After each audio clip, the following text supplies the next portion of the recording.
G'day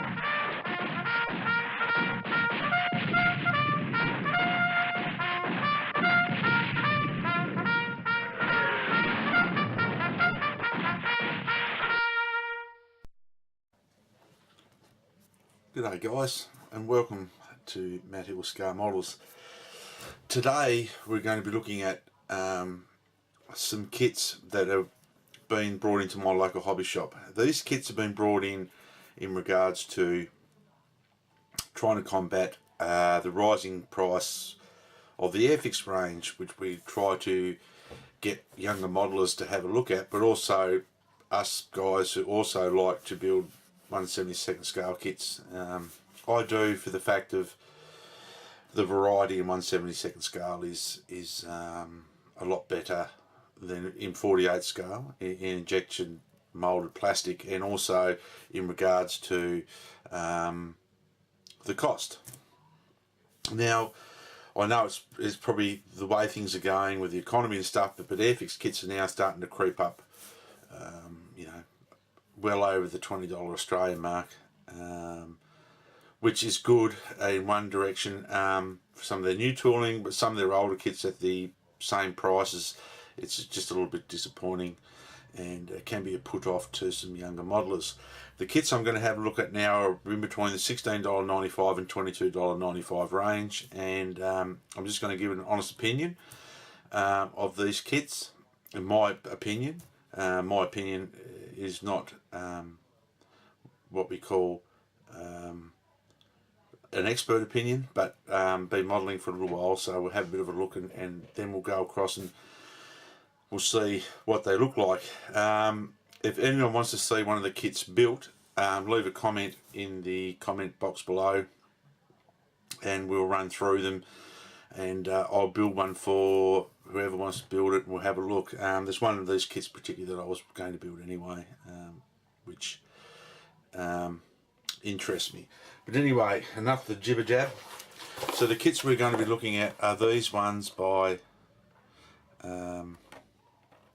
Mr. Kit, which are a variation of what I can tell so far of reboxing of other people's model kits. So the Mr. Kit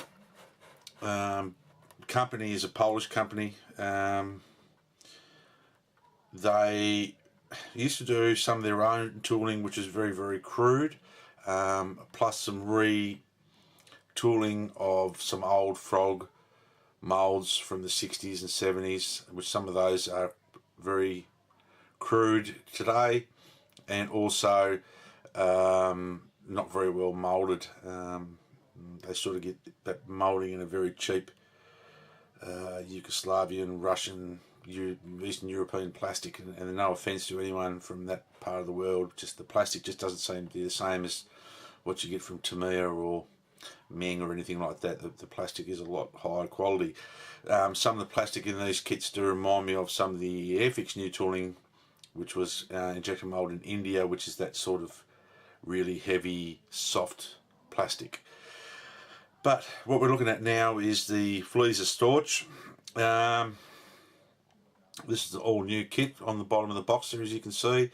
It comes with decal options for the German, Polish, Finnish, and the cross I think is, don't get me wrong, I think it's Bulgarian.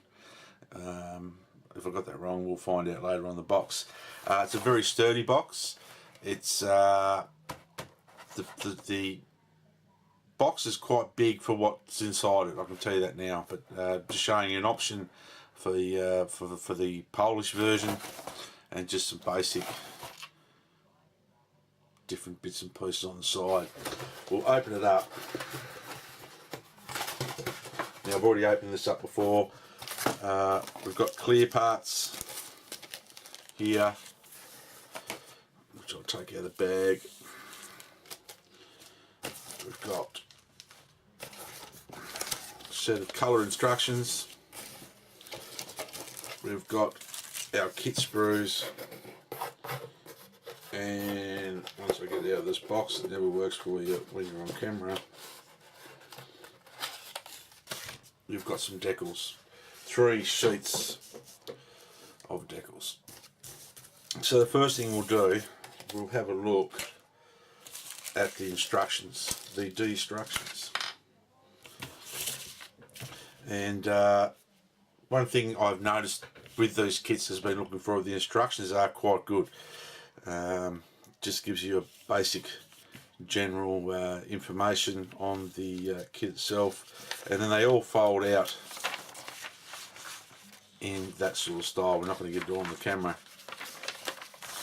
but firstly showing you in big clear diagrams your parts on the sprues with numbers, basically going through doing your basic cockpit assembly, etc., and then going on to finish off the aircraft and different sub-assemblies. Now there's 16 steps to this aeroplane. It's a very, very simple kit, and we'll have a look at the plastic later, but I'll say that it will build it up to a nice model.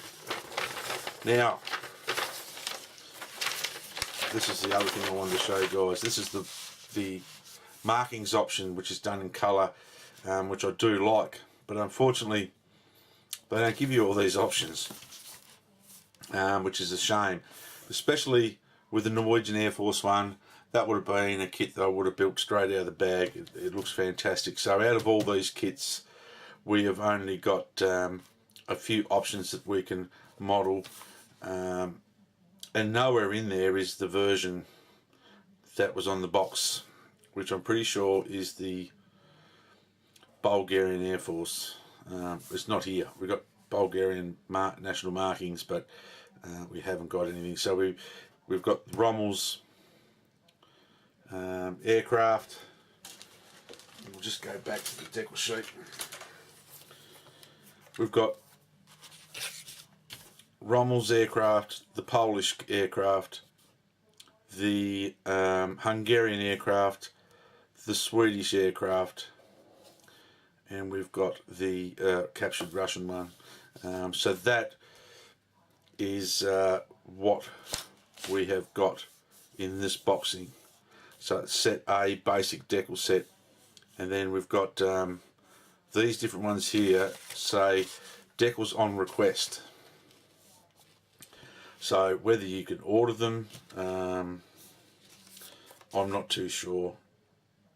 I'm not too sure there. I'll have to study it more, but it's just a shame that we didn't get all the decal options.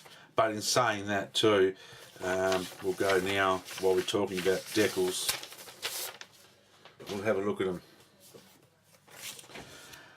Now, these decals, it looks like they've been made up out of a few different sheets. That's how they come. I haven't cut them. I'll just zoom in here a little bit just to show you guys. These here are very glossy. The Finnish markings and the Swedish markings are on a different colour backing, as you can see. I'd say these are the original type backing. There's nowhere on them to say where they're printed. They're not any particular brand company, so they must be generically printed. These are okay. These Swedish ones, the crosses are very opaque, so I think you will find that when you laid those over the colour, unless you had another thickness of decal underneath, these will let the underneath colour blend through. These look very, very dry. The carrier film is a little bit off. It's very hard to show you, but they're not a glossy decal. They are quite matte in their finish, and I would not have a clue what they would go on like, but we will try. They really look old, something that Italeri had back in the day, that sort of finish. So whether we're going to have an effect in silvering or not, I don't know, but that's the decals in it.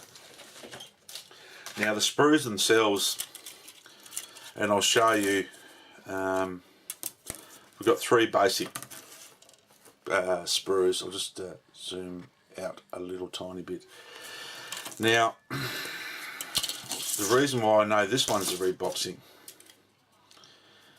is I have many years ago built this kit in the past, and it's an original guise, and it was Hella.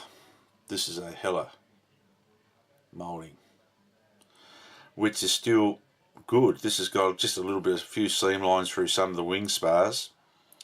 The control surfaces have got a nice texture to them as to replicate the skin of the aircraft.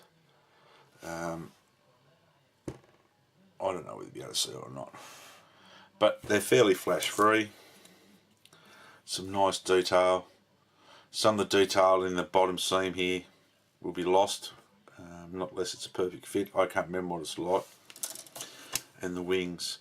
So I can't see any sink marks or injection mould pins where they shouldn't be from the original kit. And I think this will go together very well. I don't know what the decals are like. We'll have to do a build review to make sure that they're okay. Now here's the clear, which is moulded very well. There's hardly any flash on the clear. And the test I like to use is I get this business card I've had for a long time. Scott Pelham. He's a painter. But the way I will check to show you the clear, you should be able to read underneath there and there. So the parts are nice and clear. So that's the Fleas of Storch. I think that will be a good kit. Okay. We'll get out kit number 2.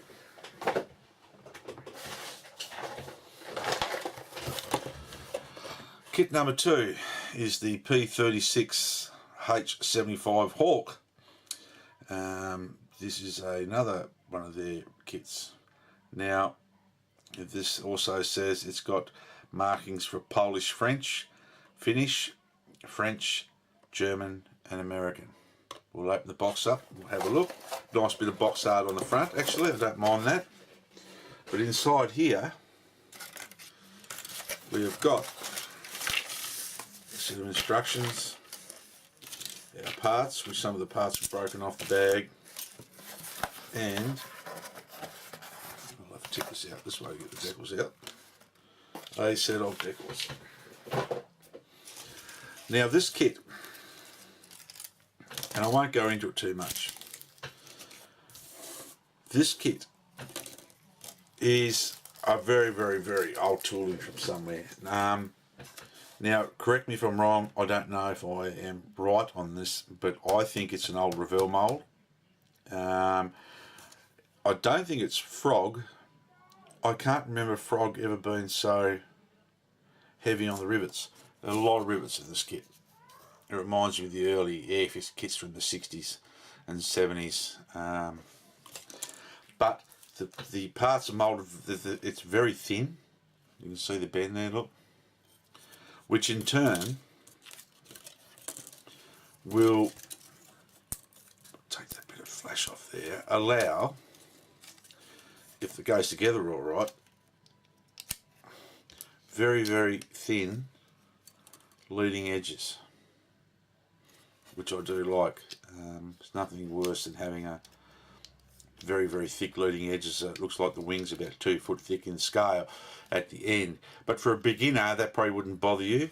There is some sink marks there that need repairing, which in turn you'd have to be careful repairing because of this raised rivet detail. You know, it can be an easy fix if you're confident enough to rescribe it. It would be a good kit to have a go at rescribing. At $16.95, I don't know of another one new of that price, but I think it's a little bit expensive for what it is, my personal opinion, and I'll go on to that a bit later. The clear is frosty, it's grainy. It would probably might improve with a dip off in some future type polish, or polish it up yourself with some car polish or some Tamiya polish. But as you can see, And if it comes up on screen, that, yeah, it is a bit grainy. Everything is sharp, like the panel lines, the canopy frame market, everything is par, but it's just that grainy old Eastern European plastic. Now for the decals. Comes with a few types of decals here. The French decals, you can't use them. It reminds me of something back. Everything is out around. The Polish decal maker must have had a few vodkas. So Dzień dobry, Nestrovia. You couldn't use those. The Finnish decals are also the swastika on the decal is not scented, and everything else is out of register. The tail fins for the French look okay. Some of these numbers are not too good. The American stars are still got a little bit of bleed from the blue in the star into the white. These ones here look alright. The white stripping here there is for the French, the flashing on the side is okay. These Polish decals are quite good. This looks like a newly printed decal sheet. And I don't know what they're like until we try them. Swastikas, of course, are broken up in that one, but they're not broken up in that one, so I don't know why they've done that. But we'll find out. But for a beginner's kit, and for the $16.95 for this price, I'm going to say that no, it's not worth it. If you really wanted the P36 Hawk, look around for a second-hand one for another company. This one, or this kit second-hand, you probably get it for $5. In my opinion, it's not worth any more than that. If you do want to see that built, this kit built, let me know, because I'll show you the other problem with this kit, and this is why it's not suitable for a beginner. The instructions. Now the instructions are showing you something that you're not getting, and this is what really annoys me on this kit.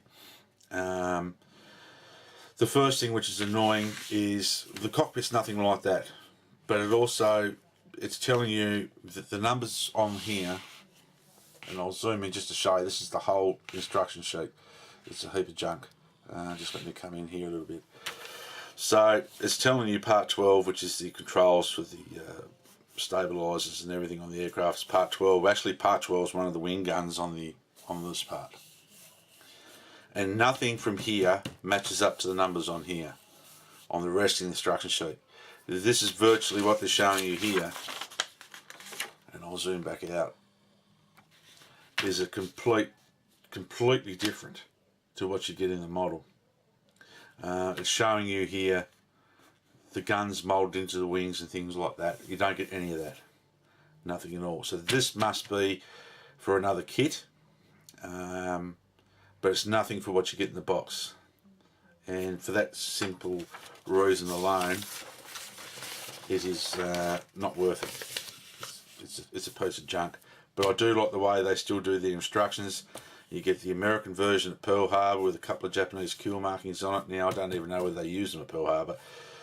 The Finnish version, the French, flown by a Polish squadron, and the captured German one. But the rest of the kit is absolutely junk. I wouldn't buy it. Don't recommend it. It's horrible. Okay, but just remember, if you want to see something built, just leave it in the comments below, and I'll do a bit of a build up of it and squeeze my way through it. Okay, so here is kit number 3, which is the BF109 Taifun Special Paint. And here's another trap we've got to watch for these kits. It's got markings here for German, Polish, Spanish Civil War, Swiss, Bulgarian, Japanese, Czech, Russian and Croatian. But, if you read a little bit further, only for markings, American, I think that's Hungarian, Romanian, British and Norwegian. Or is Dominican Republic, or something like that. We'll open the box up on this kit. This is a good little kit. The origins of this kit is Hella. Now the reason I know that this one is Hella is because it tells me so. I don't know whether you can see that or not, but in here in the moulding says Hella. This is a good little kit. It's got raised panel lines, some nice fabric representation on control surfaces, a tiny little bit of flash, a very low parts count, which is good for the beginner, a few little seams to clean up, basic wheel detail of course, etc, etc. But all in all, it's a very nice little kit. And that's in the two-piece canopy and some side glass, which is a bit wobbly but clear enough to show the very limited piece of interior. I'll go through the decals. The decals again are a mixed bag. The British roundels here you cannot use. The red centre has been done by the Polish decaler on some vodka, Dziękuję, Nostrovia. These here look okay. There is a bit of graininess in the printing, but they look okay. I've never tried them, so I don't know what they go on like. And then on this decal sheet, which looks the newer one, there is an absolute plethora of markings. There is heaps. We've got Pole, Japanese, Spanish Civil War, we've got our Hungarian, our Bulgarian, I've said Swiss probably that many times, I started eating cheese with holes in it. But they look okay, but then again, I don't know what they are like. I've never put them in water and I can't tell. The instruction sheet is basically the same as all of them, giving you a parts call out here and then going through doing the basic instructions. And yes, everything from these do line up for what they tell you in there, so I do like that about this one. So it's just the basic instruction, and on the back is this wonderful, it really is wonderful, it is really, really nice.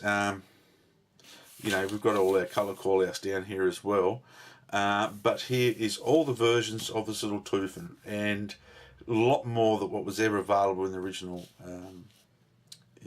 Hella kit. And just have a look at all these amazing little, wonderful little colour schemes from some nationalities of Air Force that you probably would never ever see in a kit like this. And it's absolutely fantastic. Venezuelan Air Force. Where else are you going to see a Venezuelan Air Force plane? Fantastic. So if the decals work well, you've got a really good choice on this kit to do some really interesting little machines. For the price of $22.95, look, if the decals work well, you've got some spare decals to build something else with. I know for a fact that this one I'd like to build as a Spanish Civil War machine, and I'd probably get another one. You know, look around for a second-hand Hella kit, original kit, and use some of the decals to build something else. Another one of these, which I think is good. But all the decals that you get, you always keep them in your spares box, because you might pick up a second-hand kit and the decals might be a little bit rubbish. But some of these decals, you know, I can't guarantee they're going to be any good or not. The British roundels, well, blimey, what can you do about that? Not a real lot. But that's the little Taifun. Now finally the last kit is the P51 Mustang Mark III. This is in a different box. This is one of their old side opening boxes, and this is a $16.95 kit here.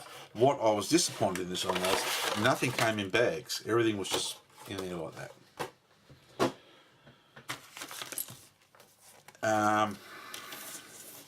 So you've got some clear, 3 sets of markings, 2 sprues of heavy European plastic. The airplane itself was originally made in Poland by Intec. It's a mould, Intec mould. I've never built one. The plastic is that Eastern European grainy plastic, and I don't know whether you'll be able to see the grain. It's got more grain than a piece of King Billy pine. Very rough, very, very rough. But some very finely recessed panel lines. The cockpit and the setup of the kit itself reminds me a little bit of the Airfix, the way things are, but it's nothing like Airfix. Now, if Airfix were to make a P51 B, did I say B?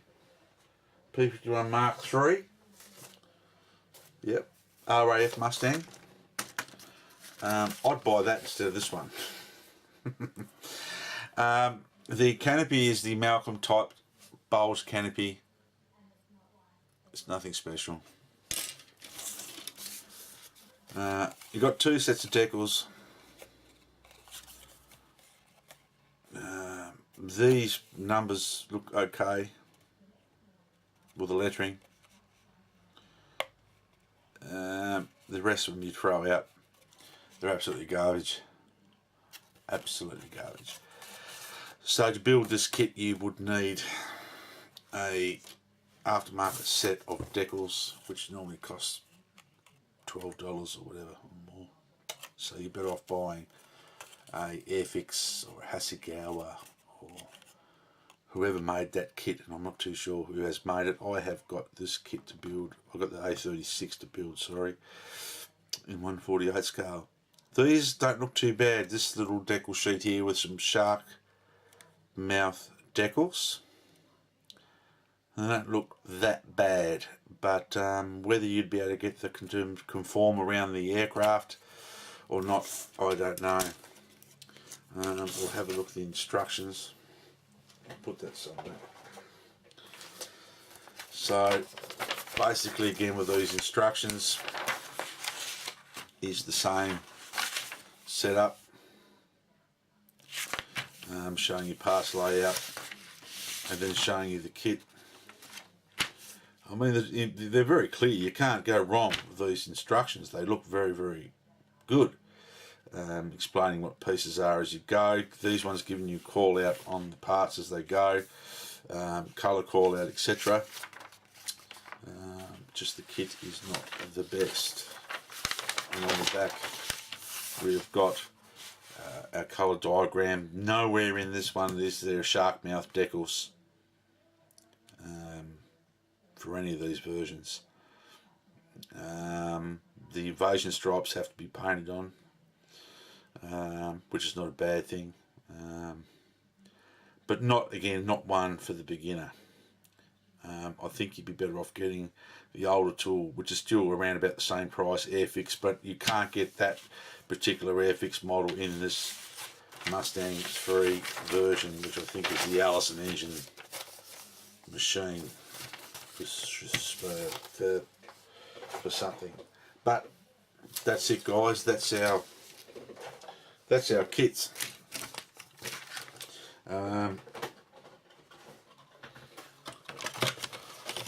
We've got a sort of a bit of a mixed bag from these guys. Now, they make a heap more. There was a heap more there. I just grabbed a few that appealed to me at the time. But we will see. If you want anything built, please leave a request in the comments and we'll build something up and post it up on YouTube and do some results. So anyway, guys, that's it from the channel for tonight. Be good, model hard, God bless you all, and just remember you can get a good result out of an old kit as long as the decals aren't printed by Mr. Kit in the end. See you guys.